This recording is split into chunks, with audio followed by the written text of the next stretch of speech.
Sounds like record scratching. Yeah. Post-press conference. Bellator. Yeah. 268. Yeah. All right, everybody. We are back once again. The second half of the Saturday doubleheader has officially ended. Bellator 268 is in the books. Vadim Nemkov, still the light heavyweight champion, and he's going to face a very motivated, a very determined, and a very clear-headed dominant Corey Anderson, who destroyed Ryan Bader in less than a minute. Our finals is set for the $1 Million Grand Prix, light heavyweight title on the line. It's going to be a very interesting fight sometime in 2022 as we're here for the post-fight coverage. We're going to hear from some of the tastemakers from tonight's card. So we'll hear from Corey Anderson. We'll hear from Scott Coker. We'll hear from Vadim Nemkov. I am here. I am Mike Heck. Casey is here. Jose is here as well in Phoenix, Arizona. Jose, let me just ask you this. It seemed like there were a ton of people in that building tonight. I don't know. I mean, it sounded good. At least the lighting was good. You could see the crowd. Looked like there were a ton of people there. Yeah, I mean, they got here pretty early, even for the amateur fight, which is obviously Maria Henderson as Henderson's wife. The Hendersons are just a big deal in the Arizona MMA scene. So even if you watch the post-fight scrum that's up on our YouTube page, she was even surprised how many fans were in attendance for her fight. And then pretty much if you went up from there, there were a handful of other fighters that at least had ties to Arizona, like Lance Gibson Jr., of course, went to college at ASU for a bit. There's a couple other fighters, I can't remember the names off the top of my head, that at least trained or have roots in Arizona. There's also a ton of media back here for Bellator fight. I don't know if you can hear it. But there were a lot of fighters here. Torres, of course, is a big name in the Arizona MMA, so he retired in his fight. We didn't get a chance to talk to him, but yeah, pretty decent crowd. But not gonna lie, they were pretty rude cage side to Corey Anderson. I was pretty alarmed. All right. Well, how would you describe the reaction in the bill outside of the rude comments? Just was it overall like just shock, silence, like when Corey just put it was not Bader silent. away like that? They were the second Corey Anderson won. There were so many profanities thrown his way. I mean, a couple people, like there was clearly like a Corey Anderson section, just like there was clearly a Brent Primus section, like his friends and family. But when Corey won, it was extremely loud and it was all negative. Well, that's never good. That's never a good thing. MMA fans, kind of. There was a woman that was just like me and our Sean El-Shadi is here too, but he's like, writing a story, so he can't hop on right now. But this woman just came up to us. She's like, "You're all lame," and I was like, "Why?" And Sean's like, "Why?" He goes, "You're just lame." Sean's like, "For what?" Like he's laughing. Sean's right here. If you want to tell the story. All right, he's working. Oh, Corey Anderson here, so I'm going to turn this off anyway. Well, maybe Corey Anderson could tell the story. Maybe somebody called him lame. We'll see. But let's hear from Mr. Overtime himself after a very impressive performance. Clear-headed, very motivated, and could be the recording in next progress. Oh, there he is, Corey Anderson. Let's hear from him right now. Looking dapper. All right, we are now being joined by Corey Anderson. We'll begin with a few questions here in the room. Corey, congratulations on the very fast, very dominant victory. What are your initial thoughts after putting away the hometown favorite in such violent fashion? Just another day at the office. I'm used to being the not fan favorite, so I enjoy coming here and shushing the crowd. That's my thing now. Knock them out, finish them. I said it all week. I'm gonna go out here, get the finish, and just stand up and watch the crowd have a long face. It was really long. Did you? It was pretty loud after you won, and not a lot of it was positive words aimed your way. Did you hear a lot of what they were saying out there? We heard them all. The one we heard that we loved was like, "You're still a fucking bum." And it was like, okay, so what does I say about your man? It's like, I think I said, Ryan's my man. He's my friend. No offense there, but the fans, sometimes you got to think, if I'm a bum, I just did that to him in 50 seconds. So, but you're hurting his feelings even more. Sure. So, and that combo that dropped in, was that something you knew you could take advantage of, or you just see the opening in the moment? Oh, 100%. My coach called it off the first jab. First jab we threw, my coach called us. We worked it all camp. I knew from when I sparred with him, he had a decent jab, but he doesn't step. The thing about boxing, when you're going to throw a jab, you got to bring your foot with it. If not, you happen to lean, and the hand comes to your hip, and it comes up. And once he did it, we saw he never corrected it. First punch, I saw it. My coach saw it. He started screaming the combo and landed. Do you think it could have stopped sooner? Like, you were on top for a while down there. I actually think I could have finished him on the feet sooner when I threw that combo and pushed him against the cage. I was supposed to go double jab, then under his punch and hit him on the chin, but instead I just decided to hit him in the belly and let him know, knock some wind out of him. And then, of course, being a tournament, you know who you're going to fight next. Vadim Nemkov just defended his title. What did you make of his performance? And while you were sitting there cage side, did you see a lot of holes in his game that you knew you could take advantage of? I mean, he was like a hot pocket. You put it in the fridge or in the microwave, it come out hot at first. Then after it cools down, you just eat it up. I feel the same way. Come out hot, but he got about 2-3 minutes, and with the way I move, I'm about to eat that ass up. And I guess pause. No homo. I guess the follow-up question to that would be, how quickly are you hoping to get back in there? Is this something that you want to take some time off, or do you just want to close this tournament out? I mean, I would like to say, I would love to get the tournament going again, but with the way the tournament was supposed to go, we're supposed to be fighting in April, then July, and October. I never stopped training, so my family hasn't been on vacation. My wife hasn't seen her family.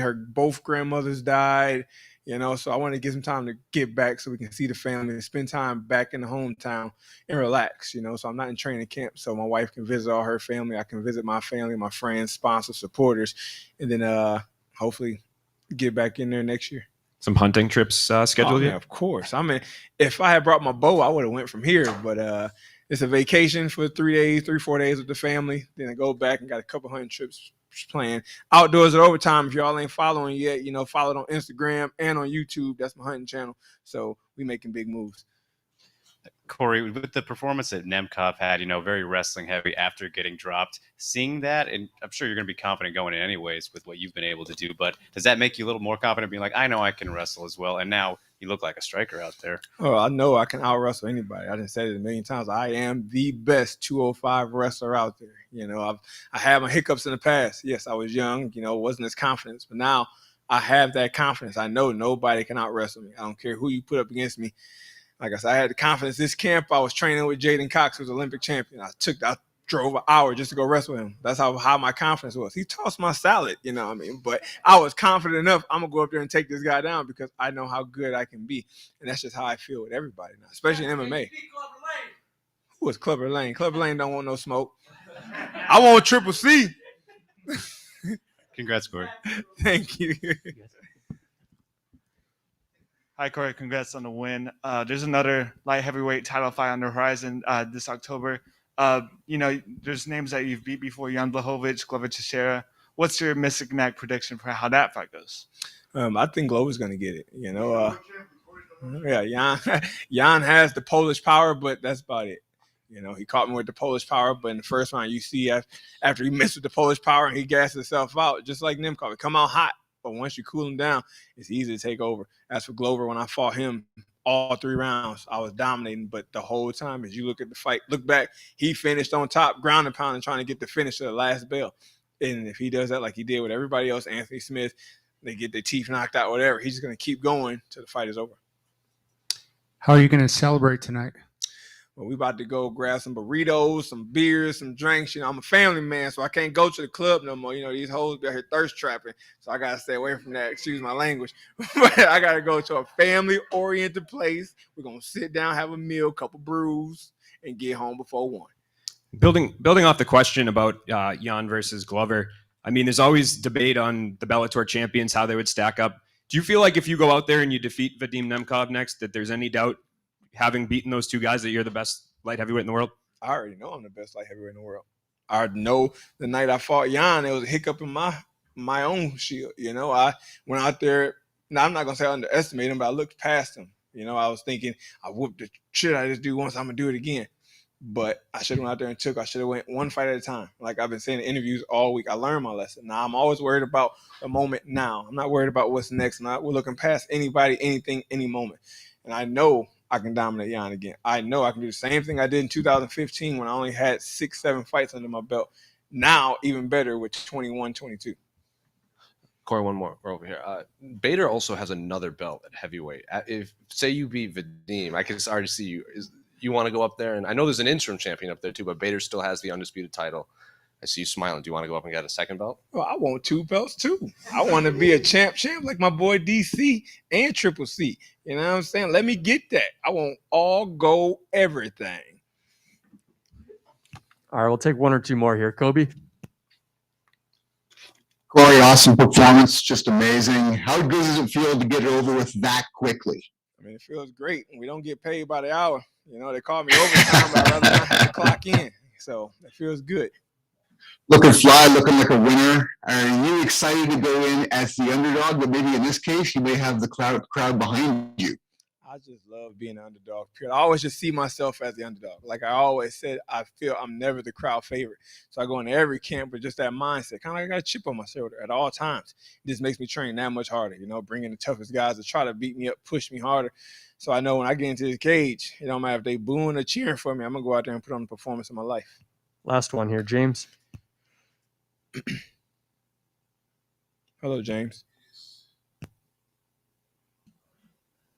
James, you there? I think we lost James. All right. Moving on here. Ronald, last one. This is Ronald E. Smith from Game Real. Congratulations, Corey. You brought up before how you bet on yourself the moment after you chose to love the UFC. Now Bellator 3-0. So many fighters think the way you think.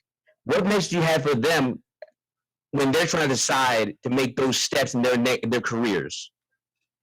I'm gonna need you to say it again. You kind of, I don't know if it was you spoke it wrong or it cut out, but I kind of got lost. Do that one more time, please. No, Sorry. no problem. No problem. I just wanted you to send a message to fighters who are like you. When you took the step for yourself to bet on yourself and decided to go to Bellator, now 3-0, what message do you have for them to go and make that step? I mean, it's like my man Fran Van Vliet say, bet on yourself. You know, Toronto Raptors, that's my boy from the hometown. That's the same thing. It came to a point, thanks to my manager, Ali, because I remember when it was going through it, I wasn't sure. I wasn't sure what I wanted to do. I was in kind of like a middle ground. You know, I knew it would be a tough road back to the UFC belt. And I know I can beat anybody there, but I knew I had already burned a lot of bridges in that relationship there. And it was like, is it worth staying here? But you just got to have faith in yourself. You got to know your worth. That's one thing somebody's always told me. First person told me that when I first went to Jersey to train, one of my first training camps, David Branch told me in the locker room. So I'm not fighting for the money. I just love fighting. I want to be the best. And he said, bro, don't ever say that again. Like, your body is the business. You don't let anybody beat you up and take advantage of you for nothing. Like, you got to take care of yourself. Corey got to be taken care of. And now, 32 years old, I know this. I know my worth. At the time, I wasn't quite sure. When I decided to leave, I wasn't quite sure what was next because I didn't know my worth exactly. I didn't know how much my value would be. It was just throw the rock in the air and see where it falls. I was kind of scared, you know, to be honest. You didn't know what kind of deal you was going to get. And then it worked out where I got a great deal and a great opportunity to come to a great family, a great promotion, and everybody here has just been amazing to work with. The tournament style is awesome. All the employees, President Mike Hogan, everybody I talk to on the phone, emails is just so easy to deal with. So if you're not happy, just like anything, if you're not happy in life or where you are, a job, whatever it is, quit and take that leap. Take that leap of faith. You just got to take that leap of faith. You might fall on your face, but hopefully you got somebody to help you get you up. If not, dust yourself off and try it again. Just real quick, Corey. In Bellator now, 3 for 3, 3 finishes, and all of them have been dominant. What's changed for you just in that regard, just finishing these fights and doing it the way you're doing it? I'm happy now, man. That's the big thing. You know, they always say a happy fighter is a dangerous fighter. I'm happy. Not just with everything Bellator has done, but just my life in a whole has changed. You know, I'm a father now. I got 2 beautiful kids. I love my kids. I got the hunting show. I love I don't work at all. I wake up and live the dream day by day. I wake up and go to the gym. I get out of the gym and go to the woods. I come home, I hang out with my kids, hang with my wife, go shoot my bow, whatever. So everything I do in life, I'm happy. I'm not fighting with a promotion anymore. That was the thing I dealt with too. I was always trying to argue my point on Twitter or Instagram, trying to get something out there. And it kind of backfired on me. You know, like I said, I was burning bridges. I was shooting myself in the foot every time. And now I'm just to the point where I don't have to do that anymore. When I talked to Scott Coker after we signed the contract, he said, you come over here, you do what you do, you win, we move forward. And now, thankfully, we in this tournament, so it really doesn't matter. But with that was a burden off my back. I remember everybody, oh, Corey's got this pressure. Corey's got so much pressure, blah, blah, blah. Even my wife thought I had pressure. I told her, like, you don't understand, babe. Like, it was tough for me in the UFC. Not like the competition was tough. Like, yeah, it's tough, but it was more mental than anything because it was always a battle. If I go out here and beat this guy, like you look at who I beat there, I beat the number 3, the number 4, the number 9, number 10. They always put me back in the rankings after the win. They finally moved me up after I knocked out an unranked guy. So it was like a battle. I was always fighting. Like I wasn't just fighting in the cage, but I was fighting at home with the promotion and the fans. And I come here, I don't have to fight anymore. Now I only got one fight to worry about, and I can just worry about my family. And I wake up every day, take that deep breath of fresh air, get out to bed, take my dog outside, whatever it is, and I just start my day with a smile on my face, and I go to bed with a smile on my face, and I just love life and just enjoy being here. Awesome. Thank you. Thanks a lot, Corey. Appreciate it.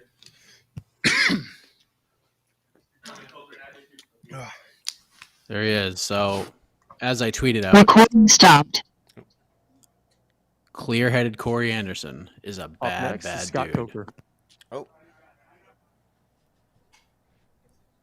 Scott Coker. look at this. We're used to these UFC press conferences. We have like a 2-hour break in between each person. Look at this.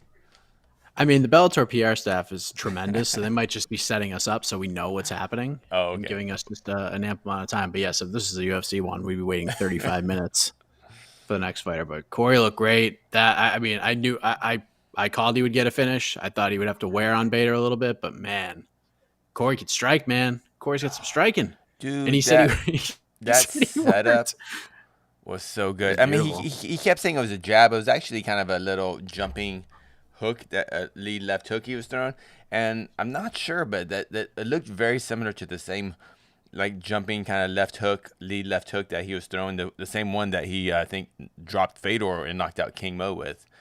It was similar. So when he started doing that, just great insight by Corey and his coaches, Mark Henry, and I really like this new Corey Anderson, where he, by not caring about what the fans think, he's actually being so much more open and honest, and we feel like we have such a better idea of who he is as a fighter, and it's pretty awesome. Can you guys hear me? Yeah, there you go, Zay. Can you guys hear me real quick?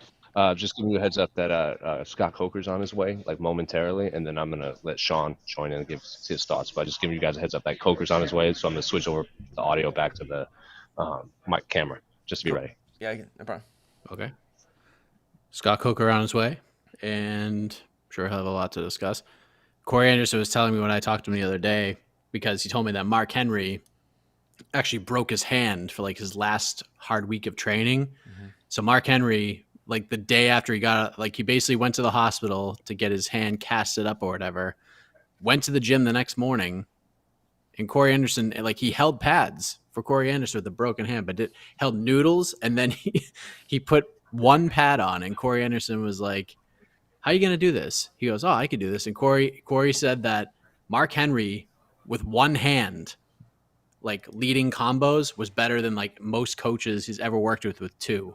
He's like, he's going like this with like all over the place, 6-punch combos. He goes, this is amazing. And then he did the same thing for Sajara Eubanks, like right after that, with one hand. Dude's a madman. And I've also had pizza at Mark Henry's Pizza Shop. There you go. So, and here's Scott Coker joining us right now. Here he is. All right. Recording in progress. Let's open it up. All right, we are now being joined by Scott Coker. We'll begin with a few questions here in the room. Scott, congratulations on another event. Let's start with the co-main event. Ryan Bader's homecoming spoiled by Corey Anderson in 51 seconds. What did you make of his performance? You know, I mean, it was a short fight. He got caught, and that was, once he got caught, that was it. I think that Corey timed it perfectly. But, it's something I was hoping we get to some more rounds out of the fight. But, this is MMA. Things happen extremely quick and fast, explosive. I think that's why people love mixed martial arts, because it is very explosive, and that's what you saw tonight with Corey. Main event, Vadim Nemkov took a little bit longer, but he ultimately got the job done. Were you impressed with the champion's performance? Yeah, when he got caught, I thought it was over. I really thought that, because it wasn't just a little shot. I mean, he got hit with a big shot, and I thought, okay, this fight's over. And, to his credit, he came back, fought smart, fought, I think kind of started when he started getting started getting him cut, and then he started getting some confidence. I think that that's what turned the tide, is, some of his ability to hurt the opponent. So I think that that's when you're the champ, you step up, and that's what he did. October's a big month for the light heavyweight division, not only Bellator, but all of MMA. Corey was in here a little while ago, and he has wins over both men competing in the UFC's light heavyweight title fight at the end of this month. I know you've been very high on your light heavyweight division. Do you feel like, given the fact that Corey's past history with those fighters, and Vadim's obviously a really top-tier fighter as well, that fight will determine who the best 205-pounder on the planet is? Absolutely. I mean, this is a gauntlet of 205ers, and whoever wins this tournament, to me, is the best 205er on the planet, period. That's how I feel. This card, top to bottom, had a lot of violent finishes. It had a great fight between Carl and Dobbs Yags, your friend there. Just curious, seeing all those, have you guys considered trying to put in like a fight of the night bonus or anything, maybe for some of these prelim guys that overperform? I'll tell you, it's something that we've obviously, talked about it internally over for years, but we have a certain budget that we pay fighters, and it's a big budget. It's the biggest budget in the company, and we pay our fighters top dollar to perform, and so we take the championship. I mean, we take the bonuses out of it because we're already paying them like top dollar. So we're not skimming back and saying, okay, why don't we hold this to see if they perform as a bonus? We pay them as much as we can and pay them well. And I'm sure if you talk to some of our fighters, you'll hear the same thing: is that we pay extremely well here, and if they perform, they're going to go up, and it's really up to them at that point. But I feel good about it, and I actually talked to Josh Thompson about it. He has a very good, feeling because of how we did it in Strikeforce. We did the same here. We didn't have, fight of the night bonus because every single penny that we had budgeted for the year for fighting, we always paid out max. So, we just do it a different way. The light heavyweight tournament's obviously been a big centerpiece for the promotion all throughout the year. A lot of challenges, a lot of people falling out, but you guys have been able to make it work. Now that we're at the finals, just what are your overall thoughts on how the tournament's played out and sort of where we're at with it? I mean, the finals that we have now really is a fight that, I thought this could be the finals, right? It was going to be Bader, and I thought Nemkov was going to win because, he's a champ. He's been looking so good. He had a tough fight tonight, and so, I'm going to let him heal up for, let's say, a month or so, but I think we're going to start having conversation in the next 30 days about when we'll have the finals. I personally would love to have finals sometime in late January, early February, and let's give those guys time to heal up. Corey obviously doesn't need to heal up. His fight was very short, but I think Nemkov needs a little bit of rest time, and then we'll get it on. What do you make sort of the state of the lightweight division now in Bellator? Obviously, we have the title fight coming up next. You had the big fight tonight with Primus and Bendo. Just overall thoughts on the state of the lightweight division and where it's headed now that we sort of have clarity with this title picture. Yeah, I mean, I think that with Patricio letting go of the belt and letting his brother and Cooley fight for the belt in Ireland on the 5th of November, now that division is wide open, right? And Primus had a great fight tonight. I think he is going to be the number 1 contender, number 2 contender. I think that he's going to be the next guy in line, whoever wins that fight. And there's other people coming up. There's a lot of talented kids. I mean, I look at a fighter who's young, give him a couple more fights, and I'm talking about Usman Nurmagomedov. He's a guy that is just growing. Every time I see him, he's just getting better and better and better. And there's a lot of really talented 155ers coming up that are really young, that I feel that are going to grow in the next 6-8 months, a year, and we're going to put them right in there. And now that the title's open, everybody's going to get their shot. Both Benson and Brent were very open with their thoughts on the booking of the lightweight title fight, and they felt like this should have been it tonight. Can you explain a little bit about just why it was Peter and why it was Pitbull, and that's sort of the direction you guys Yeah, went? you know what? I mean, if you look at our rankings, the number 1 contender was Patricky. Was the number 1 contender, so we went with that. And listen, when we negotiated this with Patricio, it was very clear. Like this is, I'm letting this go for my brother to have his shot. And if the brother wins, he doesn't want to be the guy to fight his brother, right? So that's why he said, okay, I'll let it go. I'm gonna focus on 145. But what I will say is, look, now Primus will have a shot after this fight, and this fight's going to happen in a matter of weeks. But come January, February, maybe we'll get it on again for the winner of the Quilly fight against Patricky can fight Primus at this point. Hey, Scott, congrats on a great card, top to bottom. So I'm looking at the prelims, which was a banger of a prelim. Maria Henderson, Sullivan Cauley, Jalen Bates, Lance Gibson, and Samiko Inaba all came in undefeated, all leave undefeated. So when you go back to your brain trust, who's the person that you're leaving this card feeling the best about from that group? Like that maybe they need a little more. Need a little more. I mean, when I look at the talent that was fighting on the undercard, the first thing I thought of is Benson Henderson, coming, like with the wife and really embracing her and having that moment in the cage. What a special moment that was.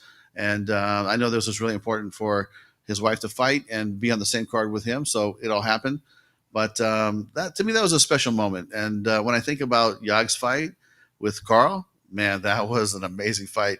And honestly, if you were to ask me who was going to win that fight before it started, I thought that Yags might pull it off. But it was Carl's night, and it was just like an amazing back and forth matchup. So to me, those two guys. And when I think about Henry Corrales, what a great performance he had. Kid he fought was super tough, and he brought it, and he was there to win. And Henry just, he did what he had to do tonight. So to me, those are the fighters that really stuck out in my mind, other than the fights that are all, the Benson Primus fight, and Corey looked amazing, and Nemkov, he pulled it off. So my hats off to him. But the one thing when I think about the undercard of these fights, I mean, really, we're giving opportunities for some of these guys to really take the next step up. And that's really what we're doing, is we're going to build the next talent, the next group. I'm really excited about Aaron Pico's fight coming up. I'm excited about Usman's fight coming up next week in Moscow. We have a lot of young kids that are super talented, male and female, and we're going to build these guys over the next year, and then we'll start putting them into title contention. So that's our game plan. Scott, Sumiko Inaba was just mentioned right there, and she's got all finishes now in Bellator, looking great at flyweight, another great division of yours. Do you think she's ready for a step up, because she's performing very well out there? Yeah, I thought she looked great. I thought she did what she had to do, and I would say yes. So we'll go back. Traditionally, I like to go back, huddle up with my team, and reshuffle the deck, so to speak. The rankings helps a lot when you guys vote for the rankings and the media puts their thoughts in. It's not always number one will fight, or the champion will fight number one or number two. Sometimes it doesn't work out that way, but for the most part, we respect what the media comes out with as far as the rankings. But sometimes we're going to put out different types of fights, or different fights that we feel that they deserve. And I think she's going to, be right in that mix. And I think that she's got a bright future. Hey, Scott. Lance Gibson Jr. had a violent finish, and he believes he should be ranked next week. What do you think of him? He speaks well. He looks good. He has a really, really great personality. Kind of, what are your thoughts on him? Listen, he's a guy that we've identified from day one as a potential, star in the sport, and that's why we signed him.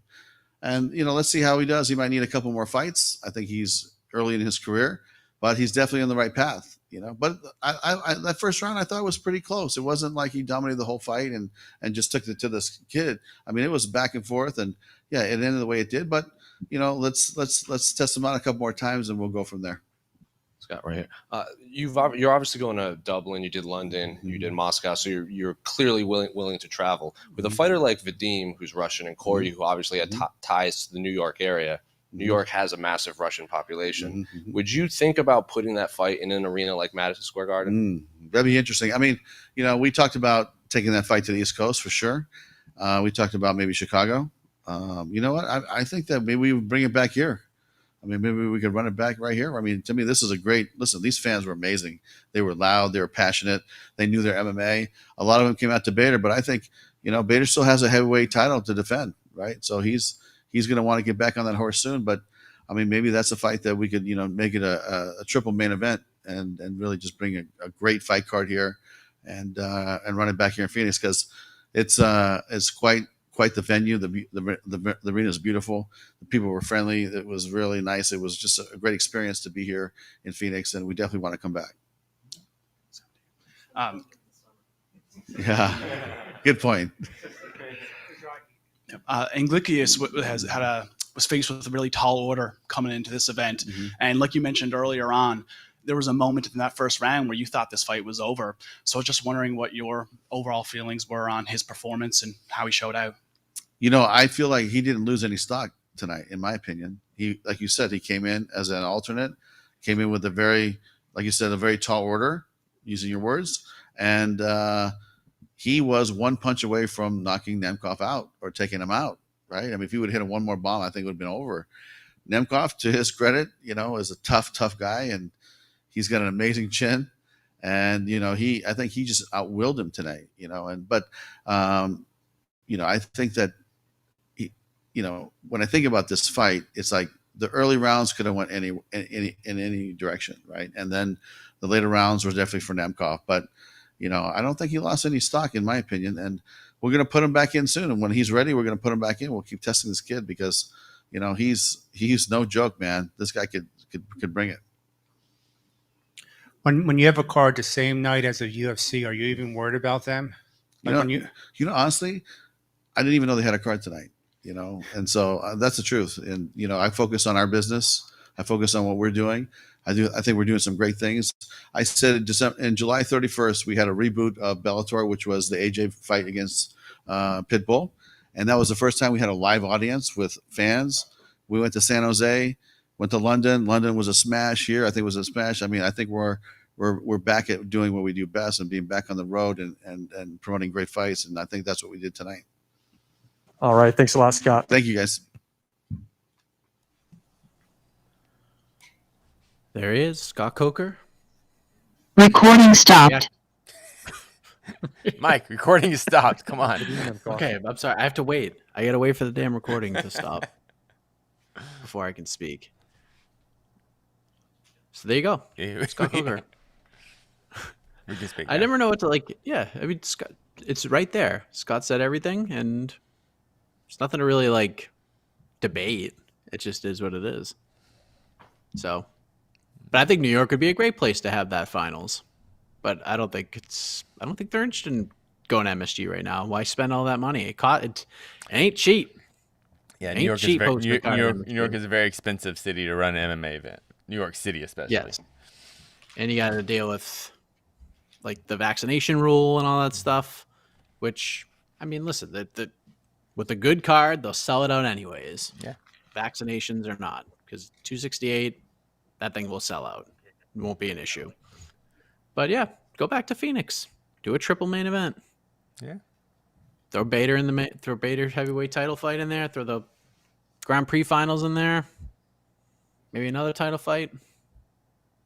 Who knows? Sky's the limit, Casey. They're on fire right now. Jose, we got Shaheen there. Can you hear me? Perhaps. No Shaheen. All right. Let's see what we got in the comments section. Jalon Bates, by the way. Keep an eye on that guy. Oh yeah, he's monster. got that. He has that AJ McKee Jr. kind of. When you started seeing AJ kind of come up, he's got the same feel. He's got the personality. Yeah. He's got what is he like 23, 24? Same team. Yeah, same team. Is he a 35er? Oh, never mind. Look at this. Doesn't matter because this is the champ. The champ. Here we go. Here comes the recording. Wait, start the recording. Okay, start the recording. Start recording. I can't ask questions till you start recording. It's gonna be very loud.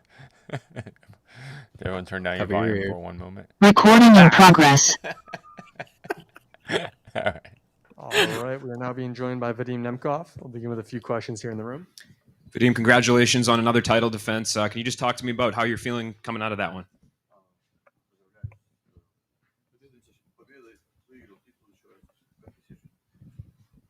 Спасибо большое за поздравления.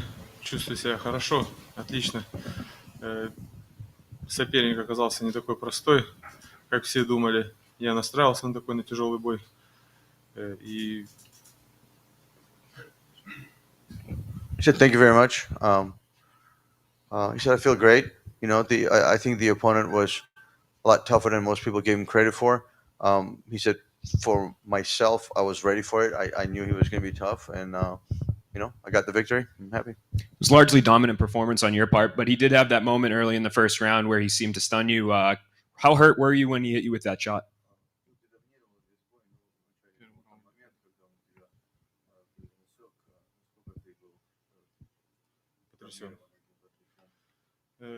Сильно этот удар меня не потряс.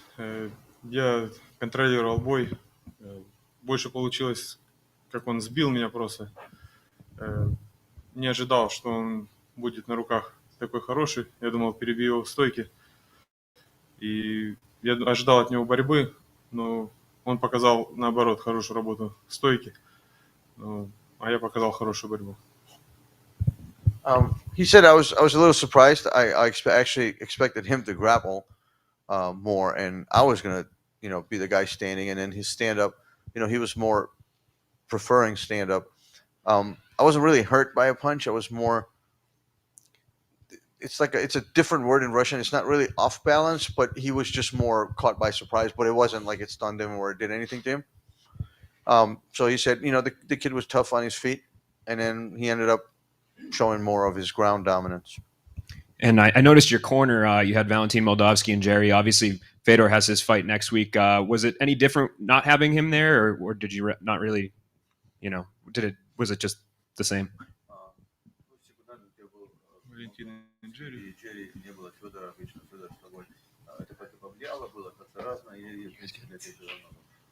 Я чувствовал поддержку Федора, моральную, мысленную. Я с ним созванивался сегодня. Он мне пожелал удачи, дал свои наставления. В принципе, я их придерживался по ходу боя. Плюс Федора, как сказать, реклама боя. Федора картинки были в углу клетки. Я чувствовал поддержку Федора. He said, I felt, Fedor's support, both kind of morally and actually they spoke this morning and they did camp together. So they were together the whole time. And Fedor kind of gave him last minute instructions and he actually followed most of them in. So it wasn't, a big, of course you'd like to have him here, but it wasn't like a big issue that he wasn't there. And then he said, all the fight promo pictures of Fedor in a cage helped. He kept seeing him in the corner of his eyes. So, felt good. Did you happen to see Corey Anderson's performance in the co-main event? It was very quickly, but what did you make of what you saw?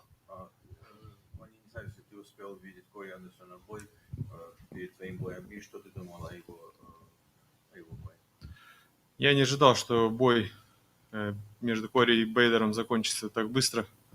Я, если честно, думал, будет очень много борьбы. И думал, что они будут драться 5 раундов. Я только начал разминаться. И бой уже закончился. Конечно, плохо, что я подрался 4 раунда, а Кори подрался минуту. Ну, я думаю, восстановимся. И Bellator сделает бой тогда, когда я восстановлюсь полностью. И хорошо подготовлюсь и выиграю Гран-при. He said, I didn't expect the fight to be so short. I kind of saw them more doing a lot of wrestling and, possibly going the distance. And he said, I just started warming up and all of a sudden the fight's over. And I was like, wow. So he goes, it kind of sucks. My fight went 4 rounds and his was 1 minute. But hopefully Bellator will wait for me to recover fully and allow me to prepare for the final. And then he goes, I still intend on winning this Grand Prix. When we were talking with Corey, we asked him to grade your performance, and he said, like in your previous fights, he thinks that you come out very hot and then you kind of slow down a bit as the fight goes on, which he thinks he can take advantage of. I'm just wondering what you make of his assessment of your game.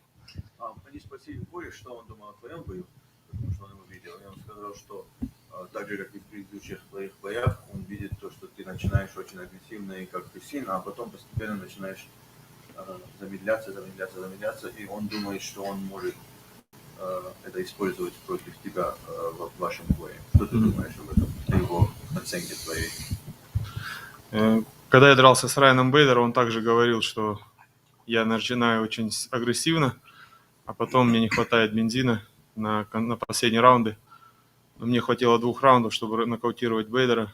Так что это начало боя еще надо выдержать соперникам. И бой покажет, кто сильнее. He said the same thing before I fought Bader, and we know how that worked out.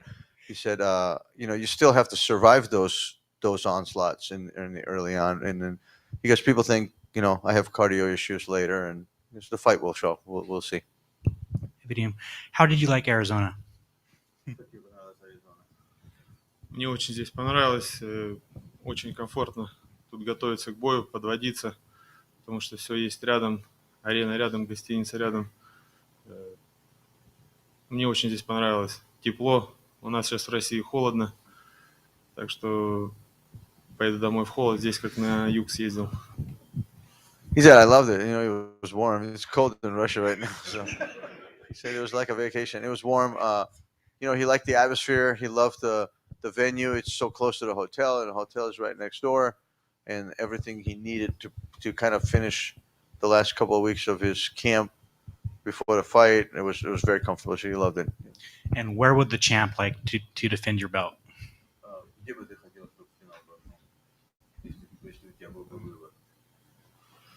Для меня разницы нету. Буду драться там, где где скажет Bellator. Но было бы круто, если бы Bellator после этого турнира сделал еще один турнир в Москве, и подраться было бы круто в Москве. He said, for the final, I don't care. Wherever Bellator tells me to go, I'll fight. But it'd be cool if afterwards they did another show in Moscow and I could fight there. That'd be kind of cool. Or in St. Petersburg, just anywhere in Russia, basically. He'd like to fight there at least once. In regards to Corey, he's a guy who he's been in this game a long time. He's fought a lot of the top light heavyweights in the world. I just wonder for you, do you feel like Corey Anderson will be your most difficult, most challenging opponent you've faced thus far in your career? Corey Anderson давно уже в спорте и бился с очень многими сильными бойцами.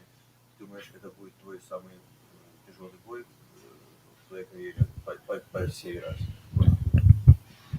По этому этапу твоей карьеры? Я так не думаю. Если честно,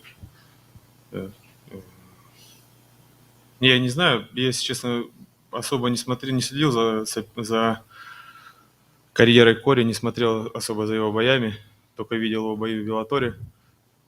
И не могу сказать, каким он будет самым сильным, но могу сказать одно, что Фил Дэвис, безусловно, это один из самых сильных моих соперников, пока с кем я дрался. И с кем бы я больше не хотел драться. He said, I honestly, I'm not going to lie, I haven't followed Corey Anderson's career, and I have no idea who he fought and what his fights looked like. I just saw him here in Bellator, and he goes, if you had to ask, I don't know how the fight's going to go, so maybe I'll feel differently afterwards, but for now, the one person that was my toughest fight in here and the one I never want to fight again is Phil Davis. Just to follow up on that, from what you have seen from him in Bellator, does Corey present anything to you that you haven't seen before in terms of challenges? От того, что ты видел в Беллаторе с Corey боев, ты что-то видишь, что ты думаешь, будет для тебя проблемным? Или ты думаешь, что ты сможешь преодолеть все За те бои, что Кори подрался в Беллаторе, он показал, что он хорошо борется. Ударку он особо не показал. Сегодняшний бой это не показатель, он просто попал. Я до этого дрался с Райаном Бейдером, он хороший борец, и он был нокаутирован. Фил Дэвис, он тоже хороший борец, я с ним и боролся, и боксировал. Так что я не боюсь их, и борьбу его. И сегодня я показал, что я тоже могу бороться, так как я базовый самбист. И для меня это тоже не проблема, я могу подраться и в стойке, и в партере. He said, from what I've seen, at least in his Bellator fights, obviously he has a strong wrestling base. He said, I really don't know much about his stand-up. I mean, I know today, he had a good performance, but he caught him. That could happen to anybody. Like, he hasn't seen enough of his stand-up game to really evaluate it. But he goes, all I know is that Phil Davis was a great wrestler, and I've wrestled with him, and I boxed with him, and Ryan Bader's a good wrestler, and he goes, and I wrestled today. So he's like, I really don't see him presenting any potential problems or anything that I haven't seen before or I can't prepare for. All right. Thanks for the time, Vadim. Congrats. Все, спасибо. Thank you.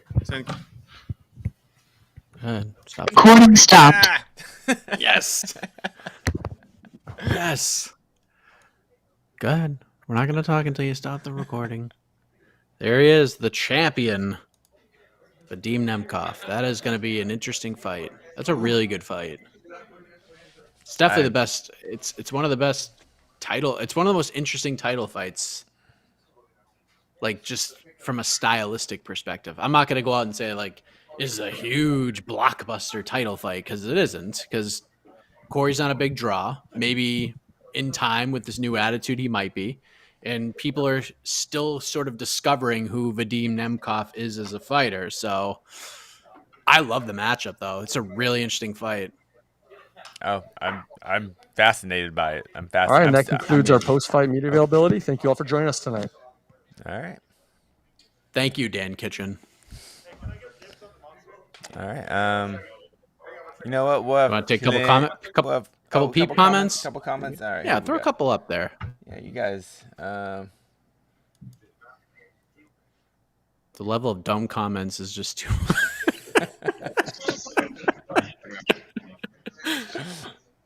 Is he talking about us? We haven't really said anything. No. I've had to ban some people in the comment section. There were some jerks that showed up tonight, and yeah.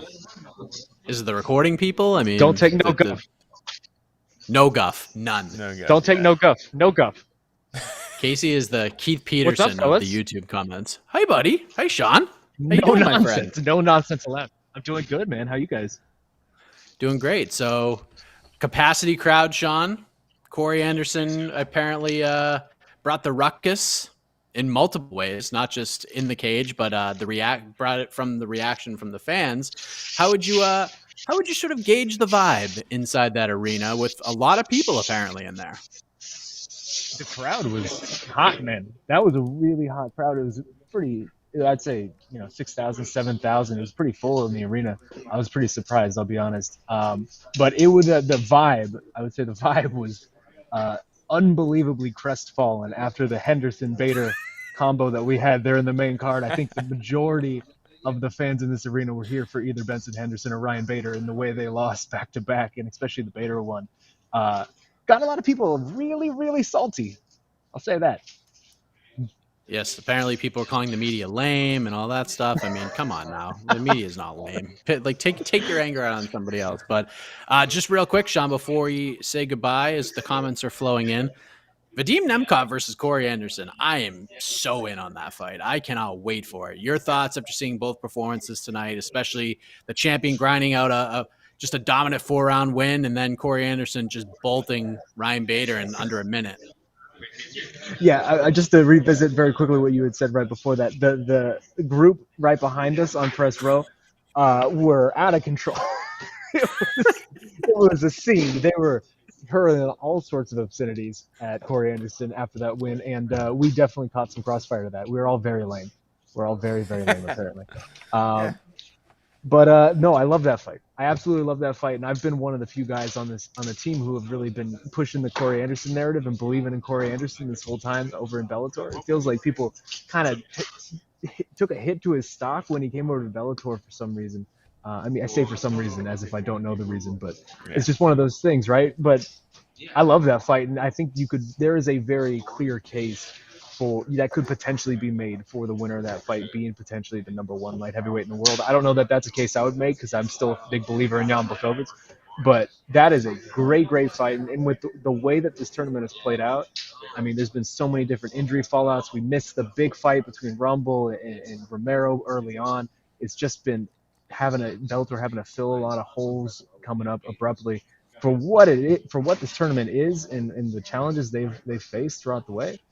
I feel like this is about as good as we could ask for in the final, right? Because Vadim Nemkov is a legitimate top 3 light heavyweight in the world, might be the best. And Corey Anderson has just been on fire in Bellator. I mean, every time we talk to him, he just goes on and on about how he's just a different man in Bellator. He's not having to fight a promotion in addition to his actual fights. That he just feels like a completely different person over here. And it shows, man. I mean, he had 3 finishes in 10 UFC appearances, or 10 UFC wins, I should say. And he's had 3 straight finishes in Bellator in his 3 fights, and he's been utterly dominant in them. I mean, I think we were all talking amongst each other earlier this week of this fight has a big potential with the Bader fight to be a very boring fight and a very grinding, wrestling heavy fight, and then comes out and wins in less than a minute by knockout and just shuts up this crowd. It was unbelievable, man. And I'm just so impressed by what Corey Anderson has really turned into over the course of this run. And last thing, because just real quick, just from market knowledge for one of the rising podcasts on the network, which prospect stood out to you tonight more than anybody else, Sean? Which one of these young up and coming whippersnappers did you say to yourself, man, I can't wait to see this guy again, or gal? I mean, there were a couple really gnarly finishes or submissions early on. Just in particular, that knee bar. I forget the fellow who did it, but that knee bar was really, really nasty. But I gotta say, Maria Henderson it was pretty interesting to see her actually out here competing, and she was really impressive early on. Obviously, she's still an amateur, and so that was an amateur fight. It wasn't a pro fight. It didn't count on a pro record. But for Maria to come out here in a hometown setting like this and really rise to the occasion, I thought that was very cool to see. She's been a fixture at the MMA lab for a long time. So maybe that's a cop-out, because that's not even a pro fight, but I was impressed by her. And again, I wish I could remember. You put me on the spot. I wish I could remember the fellow's name. Nick Brown. Nick Brown. Yes, that was sick, man. That was absolutely sick. I cringe with anything leg related. I just can't handle it because of my knees. So I cringed watching that. Did you get to meet Jalen Bates this week, or get to talk to him at all? No, I haven't. Oh, okay. Yeah. He's good, man. I think he's really good. So, Sean, final thoughts on a fight week that has come to an end. I think it was a pretty successful show for the most part for Bellator, man. Again, I was curious coming into this what kind of attendance would be in this arena. Obviously, you had some Arizona fighters on this, but the main event is, not two guys that I bet anybody in that arena had really ever seen them fight for the most part.